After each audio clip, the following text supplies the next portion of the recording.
അപ്പോൾ ലോ ബഡ്ജറ്റിൽ നല്ല വീട് നോക്കുന്നവർക്ക് വേണ്ടിയിട്ട് ഒരു അടിപൊളി മനോഹരമായ വീട് നമുക്ക് അവൈലബിൾ ആയിട്ട് വന്നിട്ടുണ്ട്. വെറും 30 ലക്ഷം രൂപയ്ക്ക് 5 സെന്റ് സ്ഥലവും 1100 സ്ക്വയർ ഫീറ്റ് ഉള്ള ഒരു വാർപ്പ് വീടുമാണ് നമുക്ക് അവൈലബിൾ ആയിട്ട് വന്നിട്ടുള്ളത്. ഇത് മെയിൻ റോഡാണ്. ഈ മെയിൻ റോഡിന്റെ സൈഡിൽ ഈ കാണുന്നതാണ് നമ്മുടെ വീട് പറയുന്നത്. 2 ബെഡ്റൂംസ് ഉണ്ട്, ഹാളുണ്ട്, കിച്ചൺ ഉണ്ട്, വർക്ക് ഏരിയ ഉണ്ട്, സിറ്റ് ഔട്ട് ഉണ്ട്. അതുപോലെ തന്നെ അത്യാവശ്യം നല്ലൊരു മുറ്റം കാര്യങ്ങളൊക്കെ ഉണ്ട്. പ്രോപ്പർ ലൊക്കേഷൻ പറയുകയാണെങ്കിൽ അഴീക്കലാണ്. വെറും 30 ലക്ഷം രൂപയ്ക്ക് വീട് നോക്കുന്നവർക്ക് തീർച്ചയായിട്ടും ചൂസ് ചെയ്യാൻ പറ്റുന്ന മനോഹരമായ ബ്യൂട്ടിഫുൾ വീടാണ്. നല്ല ലൊക്കേഷനും ആണ്. അടുത്ത് പള്ളി, അമ്പലം കാര്യങ്ങളൊക്കെ അവൈലബിൾ ആണ്. താല്പര്യമുള്ളവർ ബാക്കിയുള്ള ഡീറ്റെയിൽസ് ആണ് എന്നിട്ട് പെട്ടെന്ന് തന്നെ കോൺടാക്ട് ചെയ്യാം. നമുക്ക് അവൈലബിൾ ആയിട്ടുള്ള വീടിന്റെ ഫ്രണ്ടിലൂടെ പോകുന്ന ടാറിംഗ് റോഡാണ് കേട്ടോ. ഈ റോഡിലൂടെ 800 മീറ്റർ പോയി കഴിഞ്ഞിട്ടുണ്ടെങ്കിൽ അഴീക്കൽ റോഡിലോട്ട് നമ്മൾ എത്തുന്നതായിരിക്കും കേട്ടോ. ഈ റോഡിന്റെ ഈ സൈഡിൽ കാണുന്നതാണ് നമ്മളെ സെൽ ചെയ്യാനുള്ള പ്രോപ്പർട്ടി പറഞ്ഞിട്ടുണ്ടെങ്കിൽ 1100 സ്ക്വയർ ഫീറ്റ് ആണ്. 2 ബെഡ്റൂംസ് ആണ്, സിറ്റ് ഔട്ട് വരുന്നുണ്ട്, പിന്നെ ഒരു ചെറിയ മുറ്റം കാര്യങ്ങളൊക്കെ വരുന്നുണ്ട്, വാഹനം കയറ്റിയിടാനുള്ള സൗകര്യം കാര്യങ്ങളൊക്കെ ഉണ്ട്. നല്ല സ്പേസ് ഉള്ള ഒരു ലിവിംഗ് ഏരിയ, ബെഡ്റൂം, അറ്റാച്ച്ഡ് ആയിട്ടുള്ള ബെഡ്റൂംസ് ആണ്. ഇവിടെ ഒരു ബെഡ്റൂം നമുക്ക് അവൈലബിൾ ആണ്.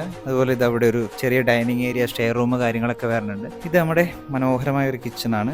ഇവിടെ ഒരു വാഷ്റൂം കാര്യങ്ങളൊക്കെ ഉണ്ട്. ഇത് നമ്മുടെ ചെറിയൊരു വർക്ക് ഏരിയ, സ്റ്റോർ റൂം ഒക്കെ ആയിട്ട് യൂസ് ചെയ്യാൻ പറ്റുന്ന ഒരു ചെറിയ സ്പേസ് ആണ്. ഇത് കണ്ട നല്ല അടിപൊളി പ്യൂർ വാട്ടറുള്ള കിണറാണ് കേട്ടോ. അപ്പൊ ഈ ഒരു മനോഹരമായിട്ടുള്ള വീടിന്റെ പ്രൈസ് എന്ന് പറഞ്ഞാൽ 30 ലക്ഷം രൂപയാണ്. 5 സെന്റ് സ്ഥലം, 1100 സ്ക്വയർ ഫീറ്റിലുള്ള വീട്. ടോപ്പിലേക്ക് വേണമെങ്കിൽ ആവശ്യക്കാർക്ക് കൂട്ടിയെടുക്കാവുന്നതാണ്. കറക്റ്റ് ലൊക്കേഷൻ പറയുകയാണെങ്കിൽ കപ്പക്കടവ് എന്ന് പറഞ്ഞ സ്ഥലത്താണ് കേട്ടോ. വെറും 2 വർഷം മാത്രം പഴക്കമുള്ള വീടാണ്. ഇതുപോലത്തെ പ്രോപ്പർട്ടീസ് ഉണ്ടെങ്കിൽ കോൺടാക്ട് ചെയ്യാൻ അറിയിക്കാം കേട്ടോ.